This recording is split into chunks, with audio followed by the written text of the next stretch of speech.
మాదక ద్రవ్యాల ప్రభావంతో చాలా దేశాలు చిన్నాభిన్నమయ్యాయని, యువత మత్తుకు బానిసలు కాకూడదని జిల్లా కలెక్టర్ ఎస్ వెంకటేశ్వర్ పేర్కొన్నారు. సోమవారం ఎస్వీ యూనివర్సిటీ ఆడిటోరియంలో దండి మార్చ్ 2.0 మాదక ద్రవ్య రహిత ఆంధ్రప్రదేశ్ మిషన్లో భాగంగా జిల్లా పోలీస్ శాఖ ఏగల్ టీం సమన్వయంతో అవగాహన సదస్సు నిర్వహించి తిరుపతి నుండి విశాఖపట్నం వరకు చేపట్టదలుచున్న సైకిల్ యాత్రను జిల్లా కలెక్టర్, జిల్లా SP L Subbarayudu, JC R Govindarao, admin SP ఏగల్ సంస్థ కె నగేష్ బాబులతో కలిసి జెండా ఊపి ప్రారంభించారు. ఈ అవగాహన సదస్సుకు వర్చువల్ విధానంలో ఏగల్ ఐజీ ఏకే రవికృష్ణ పాల్గొన్నారు. ఈ సందర్భంగా కలెక్టర్ మాట్లాడుతూ మన సమాజంపై మాదక ద్రవ్యాల ప్రభావం ఎక్కువగా ఉంటుందన్నారు. మాదక ద్రవ్యాల ప్రభావంతో చాలా దేశాలు చిన్నాభిన్నమైపోయాయన్నారు. అటువంటి పరిస్థితి రాకూడదని మన దేశంలోని రాష్ట్ర ప్రభుత్వాలు మాదక ద్రవ్యాల వినియోగంపై కఠిన చర్యలు చేపడుతున్నాయన్నారు. యువత మత్తుకు బానిసలు కాకూడదని మాదక ద్రవ్యాల సరఫరా వినియోగం ద్వారా ఆరోగ్యరీత్యా, చట్టరీత్యా ఎదురయ్యే సమస్యలపై యువతకు పలు అవగాహన కార్యక్రమాలు నిర్వహించడం జరుగుతున్నారు. మన రాష్ట్రంలో దండకారణ్యాల పరిధిలో ఉన్న ప్రాంతాలలో రాష్ట్ర ప్రభుత్వం చేపట్టిన చర్యల కారణంగా చాలా వరకు గంజాయి సాగు తగ్గిపోయిందన్నారు. ప్రభుత్వం చాలా కఠినంగా ఉండి ఒక ఏకల్ టీంను ఏర్పాటు చేసి సీనియర్ ఐపీఎస్ అధికారుల ఆధ్వర్యంలో చర్యలు చేపట్టిందన్నారు. జిల్లా ఎస్పీ మాట్లాడుతూ జిల్లాలో డ్రగ్స్ మరియు గంజాయి వినియోగాన్ని పూర్తిగా నిర్మూలించేందుకు విస్తృత స్థాయిలో అవగాహన కార్యక్రమాలు చేపడుతున్నట్టు తెలిపారు. విద్యార్థులు సమాజ భవిష్యత్తుని వారు సరైన మార్గంలో నడిస్తేనే దేశ అభివృద్ధి సాధ్యమని తెలిపారు. ప్రస్తుతం యువతలో కొంతమంది డ్రగ్స్ మరియు గంజాయి వంటి మాదక ద్రవ్యాలకు బానిసలవుతున్నారని ఆందోళన వ్యక్తం చేశారు. డ్రగ్స్ వినియోగం చట్టరీత్యా నేరమని స్పష్టం చేశారు. ఇటువంటి చర్యలకు పాల్పడిన వారిపై కఠిన చర్యలు తీసుకుంటామని హెచ్చరించారు. అవసరమైతే పీడీ యాక్ట్ కూడా అమలు చేస్తామని తెలిపారు. డ్రగ్స్ నిర్మూలన ప్రతి గ్రామం, ప్రతి వార్డ్, ప్రతి పాఠశాల మరియు ప్రతి కుటుంబం నుండి ప్రారంభం కావాలని సూచించారు. ఎక్కడైనా డ్రగ్స్ సంబంధించిన సమాచారం తెలిసిన వెంటనే 1972 టోల్ ఫ్రీ నంబర్కు లేదా జిల్లా పోలీస్ వాట్సాప్ గ్రూప్కు సమాచారం అందించాలని కోరారు. సమాచారం ఇచ్చిన వారి వివరాలు గోప్యంగా ఉంచబడతాయని తెలిపారు. డ్రగ్స్ నిర్మూలన పోలీసులకే పరిమితం కాకుండా ప్రతి విద్యార్థి ఒక బాధ్యతాయుత పౌరుడిగా వ్యవహరించాలని, సమాజంలో ఉన్న ఈ రుగ్మతను నిర్మూలించేందుకు సహకరించాలని పిలుపునిచ్చారు.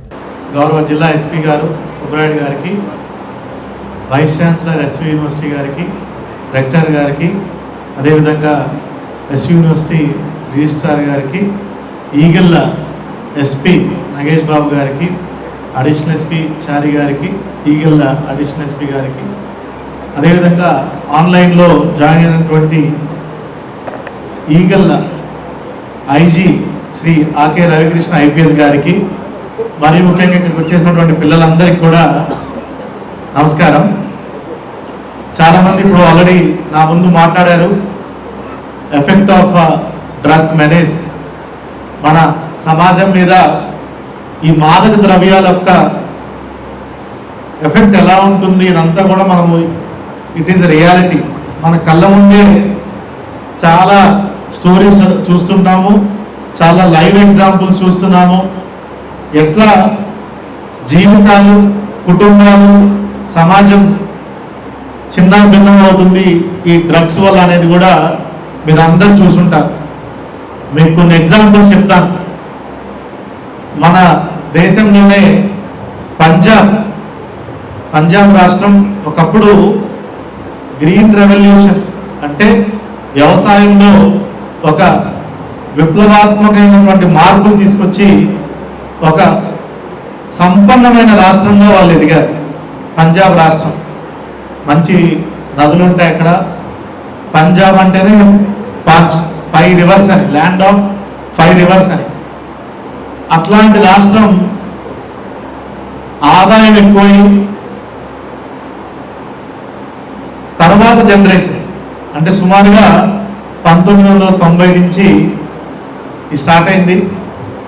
ఆదాయం ఎక్కువైపోయి యంగ్ జనరేషన్కి ఏం చేయాలో తెలియక వాళ్ళంతా కూడా డ్రగ్స్కి అలవాటు పడడం మొదలెట్టారు. అదే టైంలో మీరు అందరూ గుర్తుంచుకోవాలి, కొంచెం జాగ్రత్తగా వినాలి పిల్లలు. హిస్టరీ ఉన్న వాళ్ళకి అర్థమవుతుంది. పక్కన రాష్ట్రమైనటువంటి పాకిస్తాన్ కూడా దీన్ని, పక్క దేశమైనటువంటి పాకిస్తాన్ కూడా పంజాబ్ బార్డర్ ఉంటుంది, దీన్ని అదునుగా చేసుకొని 1990 నుంచే వాళ్ళు మన దేశంలోకి ఎక్కువ చొరబాటు చేయడం మొదలెట్టారు. వాళ్ళ సిద్ధాంతాల్లో ఒక సిద్ధాంతం ఏంటంటే, ఏదైతే ఎక్కువ మంది సైనికుల్ని మన దేశం పంజాబ్ రాష్ట్రం నుంచి ఎక్కువ మంది సైనికులు భారతదేశంలో ఉంటారు, ఆ రాష్ట్రాన్ని ఎట్లా నాశనం చేయాలి అనే ఒక దీంతో మనకి ప్రపంచంలోనే అత్యంత ఎక్కువగా ఓపియం అంటాం, ఓపియం అంటే డ్రగ్ ఎక్కువ పండేది ఆఫ్ఘనిస్తాన్ రాష్ట్రం, ఆఫ్ఘనిస్తాన్ దేశంలో. అది opium capital of the world అంటారు ఆఫ్ఘనిస్తాన్. సో అప్పట్లో 30-35 సంవత్సరాల క్రితం చెప్తున్నాను, ఆఫ్ఘనిస్తాన్ నుంచి అంతా ఈ డ్రగ్ తీసుకొని ఈ పాకిస్తాన్ వాళ్ళంతా దాన్ని భారతదేశం బౌండరీస్ నుంచి లోపలికి తీసుకొచ్చి పంజాబ్ రాష్ట్రంలో ఈ యువతకి వీళ్ళంతటికి అలవాటు చేసి, ఒకటి ఆర్మీలోకి జాయిన్ అవ్వకుండా, రెండు పంజాబ్ రాష్ట్రాన్నే నాశనం చేసే విధంగా కొత్త జనరేషన్ని 2-3 జనరేషన్లు దీనివల్ల పంజాబ్ ఇప్పటికీ కోలుకోలేకపోతుంది. వాళ్ళ యువత అంతా కూడా ఎవరైతే కష్టపడి పని చేయాలి, ఉద్యోగాలు చేయాలి, ఇట్లాంటి చేయవలసిన వాళ్ళందరూ కూడా డ్రగ్స్కి అలవాటు పడిపోయి, వైలెన్స్కి అలవాటు పడిపోయి, మొత్తం ఒక రాష్ట్రమే ఈరోజు దెబ్బతిన్న పరిస్థితి. సో బయట దేశాలు కూడా ఎంత దారుణాన్ని దిగజారుతాయి డ్రగ్స్ ద్వారా, డ్రగ్ యాజ్ ఏ మీడియం ద్వారా అనేది మీరు ఆలోచించుకోవాలి. అదేవిధంగా ఈరోజు ప్రపంచంలో అత్యంత వైలెన్స్, ఎక్కువ వైలెన్స్ ఉన్నటువంటి దేశాలు మనం చూసుకుంటే Philippines, Colombia, Mexico, Afghanistan, Pakistan, ఇవన్నీ కూడా అక్కడ డ్రగ్స్ బారిన పడి ఆ దేశాన్ని నాశనమయ్యి వాళ్ళు ఈరోజు అత్యంత వైలెన్స్ ఉన్నటువంటి దేశాలు. డ్రగ్ కార్టెల్స్ అని చాలామంది చదువుతూ ఉంటారు. అన్ని మెక్సికో, కొలంబియా, వెనిజులా, ఇవన్నీ కూడా ఆ దేశంలో డ్రగ్స్ బారిన పడిపోయి యూత్ అంతా కూడా వాళ్ళ జీవితాలు నాశనం చేసుకోవడం, దాన్ని అదునుగా చేసుకొని డ్రగ్ కార్టెల్స్ అన్ని కూడా ఆ దేశాల్ని శాసించడం మొదలుపెట్టారు. తద్వారా చాలా దేశాలు ఇట్లా చిన్న భిన్నం అయిపోయాయి. మన దేశంలో కూడా పంజాబ్ ఇప్పుడు రికవరీ అవుతుంది, కానీ అంత పరిస్థితికి వెళ్లకుండా ప్రభుత్వాలు మళ్ళీ ఇంటర్ఫీర్ అయి డ్రగ్ మాదక ద్రవ్యాల్ని కంట్రోల్ చేసి ఇది చేశారు. మన రాష్ట్రంలో కూడా మీ అందరికీ దండకారణ్యం అనేది తెలుసు. ఆంధ్రాలో ఏఎస్ఆర్ జిల్లా, పాడేరు, రంపచోడవరం, కొంచెం శ్రీకాకుళం, పార్వతీపురం ఇట్లా వస్తాయి. ఆ బౌండరీలో తెలంగాణలో ఖమ్మం, ఒరిస్సాలో కొంచెం భాగం, ఛత్తీస్గఢ్లో భాగం, ఇదంతా కూడా దండకారణ్యం అడవి. ఒకప్పుడు నక్సలైట్స్ అంతా ఏరియాలు ఎక్కువగా ఉండేవాళ్ళు, ఇప్పుడు అంతా గవర్నమెంట్ ఎఫెక్ట్స్ వల్ల తగ్గిపోయింది. కానీ ఈ ఏరియాలో ఎక్కువగా ప్రజలు ఎక్కువగా ప్రభుత్వానికి కొంచెం దూరం కొద్దీ అదునుగా చేసుకొని వివిధ రకాలైనటువంటి మనుషులు ఇక్కడ గాంజా సాగు చేయడం మొదలెట్టారు. ఒకప్పుడు నేను ఏఎస్ఆర్ అదే జిల్లాలో పనిచేశాను. సుమారుగా కొన్ని సంవత్సరాల క్రితం 10,000 హెక్టార్లో మనకి గాంజా పండించేవాళ్ళు అక్కడ. ఎందుకంటే అక్కడ వచ్చే వాళ్ళకి ఏం ఆదాయం లేదు. కానీ కేరళ నుంచి, తమిళనాడు నుంచి, కర్ణాటక నుంచి డబ్బున్న వాళ్ళు అక్కడికి వచ్చి అక్కడ ఉన్న వాళ్ళకి కొంచెం డబ్బులు ఇచ్చేసి అక్కడ గాంజా సాగు మొదలెట్టించి అక్కడ ఉన్నటువంటి గిరిజనులు చాలా ఇబ్బంది పెట్టేవాళ్ళు. దానివల్ల అనేకమైన గిరిజనులు, ఒకటి అది క్యారీ చేసేటప్పుడు దొరకడం, జైల్లో ఉండడం, ఇదంతా అది వేరే విషయం. ఇప్పుడు ప్రభుత్వం చాలా కఠినంగా ఉండి ఒక ఈగల్ అనే టీంని ఏర్పాటు చేసి సీనియర్ ఐపీఎస్ అధికారులు దాంట్లో పెట్టి మొత్తం గాంజాని మొత్తం అంతా తీసేసి ఆ ఏరియాలో సోర్స్ని కట్ చేశారు. కానీ అయినప్పటికీ కూడా గత కొన్ని సంవత్సరాలుగా ఈ గాంజా అనేది మరీ ముఖ్యంగా పిల్లల్లో, ఎంత చిన్న పిల్లలు అంటే 8వ తరగతి 9వ తరగతి పిల్లలు కూడా ఈ మధ్య గాంజాకి అలవాటు పడడం మొదలెట్టారు. అది దాని గురించి కూడా స్టడీ చేశాం. ఏంటంటే easily available, ganja is easily available.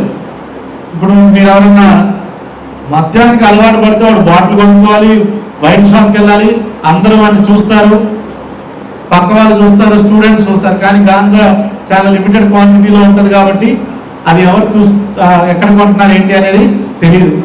తర్వాత తాగితే అందరూ తెలుస్తుంది, ఇంట్లో వాళ్ళు తెలుస్తుంది, చుట్టుపక్కల అందరూ తెలుస్తుంది. కానీ ఎక్కడో ఫ్రెండ్స్తో కూర్చొని, మిగతా కొలీగ్స్తో కూర్చొని గాంజా తీసుకోవడం ఎవరికి తెలియకపోవచ్చు. తర్వాత నెక్స్ట్ డే కూడా మళ్ళీ మామూలుగానే ఉంటారు. ఈజీ, చీప్, చాలా తక్కువకే రకరకాలు దొరుకుతున్నాయి. అందువల్ల ఎక్కువ మంది స్టూడెంట్స్ అలవాటు పడుతున్నారు. కానీ చెప్తున్నాను, మీ జీవితమే కాదు, మీ కుటుంబం, మీ ఫ్రెండ్స్ అందరి జీవితాలు కూడా ఈ గాంజా అనేది వల్ల మీరు నాశనం అయిపోతారు. మంచి ఎగ్జాంపుల్స్ ఇప్పుడు రవికృష్ణ సార్ చెప్పారు. ఉద్యోగం చేయవలసిన వయసులో జైలుకి పోయారు. అట్లాంటి బతుకు మనకు అవసరం లేదు, కష్టపడాలి. కానీ ఈ గాంజా వల్ల ఏంటంటే ముఖ్యంగా ఇందాక అడిషనల్ ఎస్పీ చెప్తున్నారు, పియర్ ప్రెషర్ అంటాం.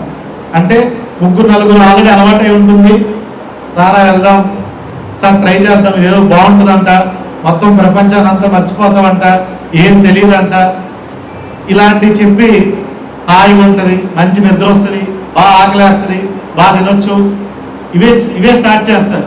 మెల్లగా ఫస్ట్ టైం తీసుకున్నప్పుడు బాగుంటుంది, అలాగా ఒక ట్రాన్స్లోకి వెళ్ళడం, అదే స్టేజ్లో ఉండటం.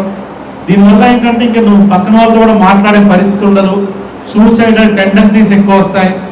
సో చాలా ఎఫెక్ట్స్ ఉంటాయి. తర్వాత వైలెన్స్ మనం చూసుకుంటే క్లియర్ కట్ ఎగ్జాంపుల్స్, ఎవరైతే గాంజా తీసుకున్నారో వారికి ఇది ఉండదు, మతిస్థిమితం సరిగా ఉండదు. కాబట్టి వాడు వైలెన్స్ చేస్తున్నాడని కూడా వాడికి తెలియదు, గొడవ చేస్తాడని తెలియదు, మర్డర్ చేస్తాడని తెలియదు, ఏం తెలియదు. సో తర్వాత అడిక్షన్ అయిన తర్వాత అడిక్షన్ అవడం చాలా చాలా కష్టమైన పని, చాలా రోజులు సంవత్సరాలు పట్టింది.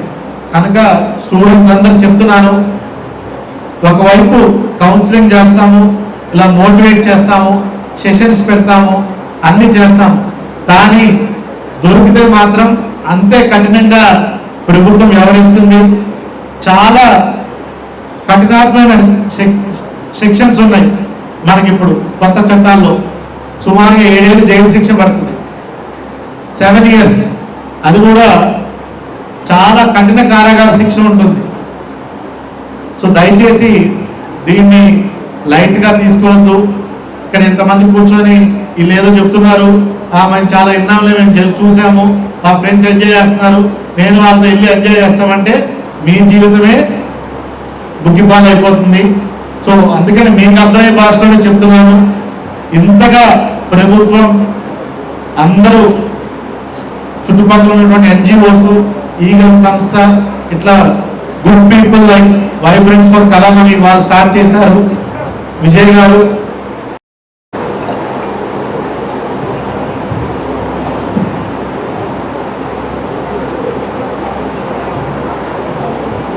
అందరికీ నమస్కారం.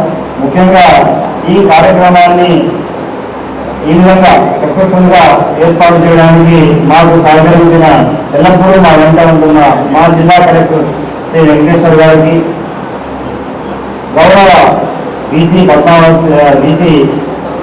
ఎస్వి యూనివర్సిటీ వారికి, పద్మావతి యూనివర్సిటీ వారికి, రిజిస్టర్ గారికి, తర్వాత కలాం ఫౌండేషన్ ఫౌండర్స్ అండ్ వాళ్ళ టీం బృందానికి, అదేవిధంగా ఈగల్ అనే సంస్థ సపరేట్గా ఒక సంస్థను ఏర్పాటు చేసి ఈరోజు రాష్ట్ర వ్యాప్తంగా అనేక కార్యక్రమాలు ఏర్పాటు చేసి అవగాహన కల్పిస్తున్న ఈగల్ బృందం శ్రీ ఆకే రవికృష్ణ గారికి, ఎస్పీ నగేష్ బాబు గారికి, అందరికీ నా హృదయపూర్వక నమస్కారాలు. దాంతోపాటు ఈరోజు దాదాపు 1,14,000 మంది స్టూడెంట్స్ ఈరోజు ఆన్లైన్లో మనతో పాటు ఉన్నారు. వీళ్ళందరూ కూడా నా అభినందనలు. ముఖ్యంగా ఈ కార్యక్రమాల్లో ముఖ్యంగా అందరికీ very very warm good morning. అందరి స్టూడెంట్స్కి, విద్యార్థులకు, వారి టీచర్స్కు, అందరికీ కూడా మనం యువత అనేది రాష్ట్రానికి కానీ, దేశానికి కానీ, కుటుంబానికి కానీ భవిష్యత్తు. ఈరోజు మనం ఎందుకు ఈ కార్యక్రమాన్ని పెట్టుకోవడం జరిగిందంటే, యువత మంచి మార్గంలో ప్రయాణిస్తేనే ఆ కుటుంబం కానీ, ఆ సమాజం కానీ, లేదా దేశం కానీ సరైన అభివృద్ధి పథంలో ప్రయాణిస్తుంది.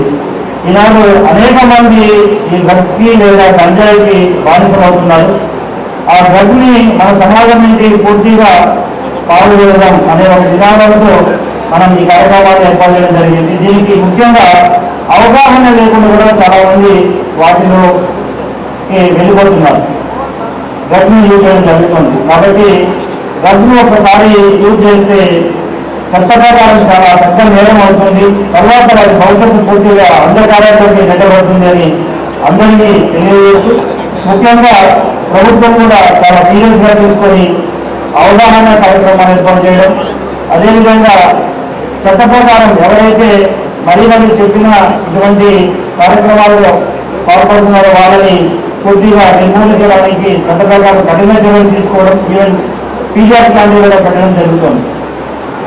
కాబట్టి అందరూ కూడా యువత ప్రతి గ్రామం నుండి, ప్రతి వార్డు నుండి, ప్రతి స్కూల్ నుండి, ప్రతి కుటుంబం నుండి ఈ యొక్క మార్పు ప్రారంభం అవ్వాలి. ఎక్కడైనా కానీ ఇటువంటి ఇన్ఫర్మేషన్ ఉన్నప్పుడు మీరు స్వతహాగా దాన్ని వ్యతిరేకించలేనప్పుడు 197 టోల్ ఫ్రీ నెంబర్ కానీ తిరుపతి జిల్లా వాట్సాప్ గ్రూప్ కానీ ఇన్ఫర్మేషన్ ఇస్తే తప్పకుండా వాటిపై మీ సమాచారం ఇచ్చిన వారిని గోప్యంగా ఉంచి వారిపై తగిన చర్యలు తీసుకోవడం జరుగుతుంది. చాలా కార్యక్రమాలు ఇప్పటి వరకు ఏర్పాటు చేయడం జరిగింది.